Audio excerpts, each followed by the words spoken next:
जाने कहां से आ गए थे गठबंधन वाले। हम लोगों ने 54 का रुपया बना दिया, तब भी हमें छोड़ के चले गए। क्या अखिलेश ने मार ली अपने पैरों पर कुल्हाड़ी? 54 के चक्कर में फट गया वेस्ट यूपी में ढोल। योगी के फोन के बाद जयंत चौधरी ने संभाली कमान। अब चढ़ गया सियासी तापमान। क्या अखिलेश ने खुद ही खोल दिया विपक्ष का मोर्चा? 2027 से पहले वेस्ट यूपी में एनडीए को मिल गया नया मुद्दा। आखिर किसके पक्ष में जाएगा पूरा समीकरण? ये बात इसलिए क्योंकि कहते हैं राजनीति में शब्द कभी कभी वोटों से ज्यादा भारी पड़ जाते हैं। यूपी की राजनीति में इस वक्त कुछ ऐसा ही देखने को मिल रहा है, क्योंकि समाजवादी पार्टी अध्यक्ष अखिलेश यादव ने एक कार्यक्रम में बिना नाम लिए कहा, हम लोगों ने 54 का रुपया बना दिया, फिर भी हमें छोड़कर चले गए। बयान छोटा था, लेकिन उसके राजनीतिक मायने बहुत बड़े निकल आए, क्योंकि जिस बयान को लोग सीधे राष्ट्रीय लोक दल और जयंत चौधरी से जोड़कर देख रहे हैं, उसी बयान ने अब नया सियासी विवाद खड़ा कर दिया है। आरएलडी खुलकर मैदान में आ गई है और इसे चौधरी चरण सिंह और किसान समाज का अपमान बता रही है। सवाल उठ रहा है कि क्या यह बयान अखिलेश के लिए राजनीतिक नुकसान का कारण बन सकता है और क्या वेस्ट यूपी में इसका असर दिखाई देगा? चलिए इस वीडियो में सब कुछ पूरे डिटेल के साथ समझते हैं।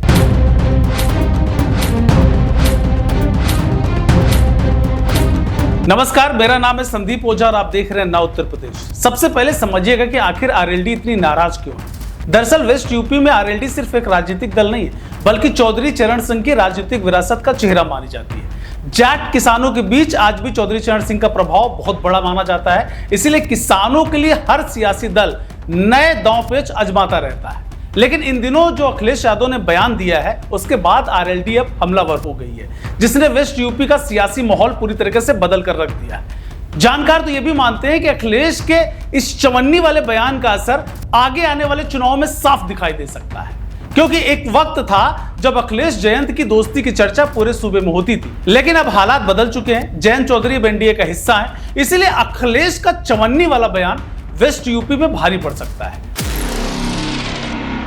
अब समझना यह है कि आरएलडी की नाराजगी आखिर क्यों बढ़ी। चौधरी चरण सिंह की विरासत से जुड़ा यह पूरा मामला है। जाट वोट बैंक पर यह सीधा असर डालता है। किसान राजनीति का जयंत चौधरी एक बड़ा चेहरा माने जाते हैं। वेस्ट यूपी की राजनीति को समझे बिना इस विवाद को समझना मुश्किल है। दरअसल मेरठ, मुजफ्फरनगर, बागपत, शामली, बिजनौर, बुलंदशहर, हापुड़ और आसपास के कई जिलों में जाट मतदाता चुनावी नतीजों को प्रभावित करने की क्षमता रखते हैं। ये वही इलाका है जहां आरएलडी की पहचान सबसे ज्यादा मजबूत मानी जाती है। 2022 में समाजवादी पार्टी और आरएलडी ने 7 चुनाव लड़ा था और कई सीटों पर इसका फायदा भी मिला था, लेकिन 2024 से पहले जयंत चौधरी एनडीए के साथ चले गए। इसके बाद से सपा और आरएलडी के रिश्तों में दूरी लगातार बढ़ती दिखाई दे रही। यानी सवाल सिर्फ एक बयान का नहीं, सवाल उस वोट बैंक का भी है जिसने कई बार पश्चिमी यूपी की राजनीति की दिशा तय की है। अब दूसरा पॉइंट यह है कि वेस्ट यूपी में सिर्फ जाट वोट नहीं है, यहाँ मुस्लिम, गुर्जर, दलित, त्यागी, सैनी, लोध, जाटों और पिछड़े वर्गों का भी प्रभाव माना जाता है। समाजवादी पार्टी की ताकत मुस्लिम और यादव वोट बैंक के बीच मानी जाती है, जबकि आरएलडी जाट किसानों के बीच मजबूत पकड़ रखने का दावा करती है। जब दोनों साथ होते हैं तो एक साथ बड़ा सामाजिक समीकरण बनता है, लेकिन जब दोनों अलग अलग खड़े हैं तो मुकाबला पूरी तरह बदल जाता है। यही वजह है कि राजनीतिक जानकार इस विवाद को सिर्फ बयानबाजी नहीं, बल्कि 2027 की तैयारी से जोड़कर भी देख रहे हैं। लेकिन कहानी का सबसे दिलचस्प हिस्सा अभी बाकी है, क्योंकि इस विवाद के बीच सबसे ज्यादा फायदा किसे हो सकता है, इस पर भी चर्चा तेज हो गई है।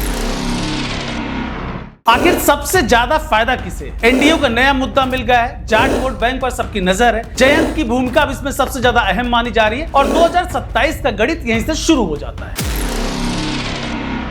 बीजेपी और एनडीए लंबे समय से वेस्ट यूपी में अपना आधार मजबूत करने में जुटे हैं। जयंत चौधरी के एनडीए में आने के बाद जाट वोटों में नई पकड़ बनाने की कोशिश लगातार दिखाई दे रही है। ऐसे में आरएलडी की नाराजगी और सपा पर हमले को बीजेपी के लिए राजनीतिक अवसर के रूप में भी देखा जा रहा है।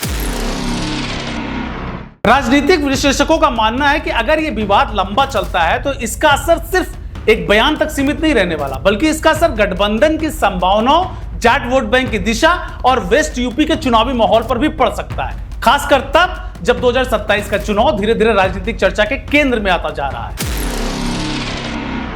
आरएलडी पहले से ही साफ कर चुकी है कि किसान समाज इस बयान का लोकतांत्रिक जवाब देगा। दूसरी तरफ समाजवादी पार्टी पीडीए के जरिए नए सामाजिक समीकरण बनाने में जुटी है।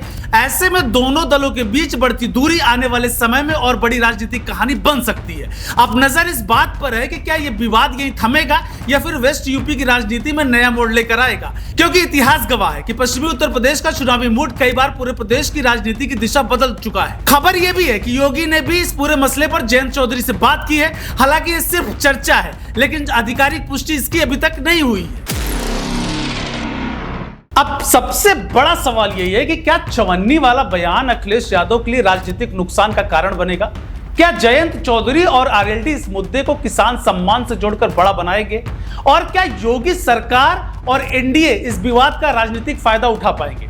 फिलहाल इतना तय है कि एक बयान ने वेस्ट यूपी की राजनीति में नई बहस छेड़ दी है और 2027 की लड़ाई में यह बहस कितना आगे असर डालेगी, इस पर अब सबकी नजरें टिकी रहने वाली है। देश दुनिया की हर बड़ी सटीक और भरोसेमंद खबर देखने के लिए अभी विजिट करें हमारे वेबसाइट nowuttarpradesh.com और nownoida.com पर, क्योंकि यहां आपको सिर्फ सुर्खियां नहीं बल्कि पूरी जानकारी मिलेगी।